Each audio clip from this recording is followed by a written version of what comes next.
సిద్ధన కొండూరు గ్రామంలో స్వయంభూగా వెలసి ఉన్న శ్రీ సిద్ధేశ్వర స్వామి వారి అత్యంత పురాతనమైన చరిత్ర ఆధారాలతో 2వ ఎపిసోడ్ త్వరలో మీ ముందుకు. True history 369 channel.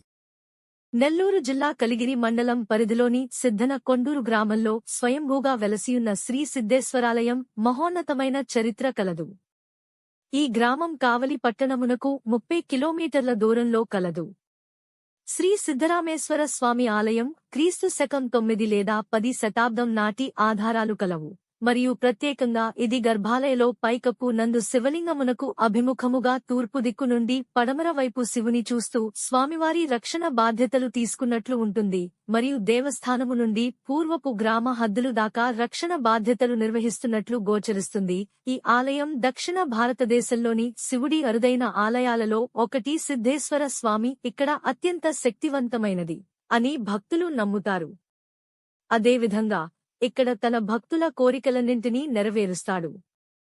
చుట్టుపక్కల గ్రామాల నుండి వేలాది మంది భక్తులు ఇక్కడికి వచ్చి శ్రీ సిద్ధేశ్వర స్వామిని అత్యంత భక్తితో పూజిస్తారు.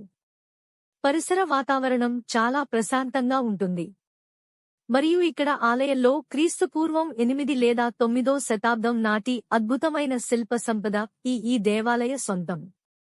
ఈ ఆలయంలో మహాశివరాత్రి అత్యంత ముఖ్యమైన పండుగగా జరుపుకుంటారు. మహాశివరాత్రి రోజున రాష్ట్రంలోని వివిధ ప్రాంతాల నుండి భారీ సంఖ్యలో భక్తులు ఇక్కడికి చేరుకుని శ్రీ సిద్ధరామేశ్వర స్వామిని అనేక పూజలు మరియు సేవలతో పూజిస్తారు.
నమో జ్యేష్ఠాయ నమో శ్రేష్ఠాయ నమో కాలాయ నమో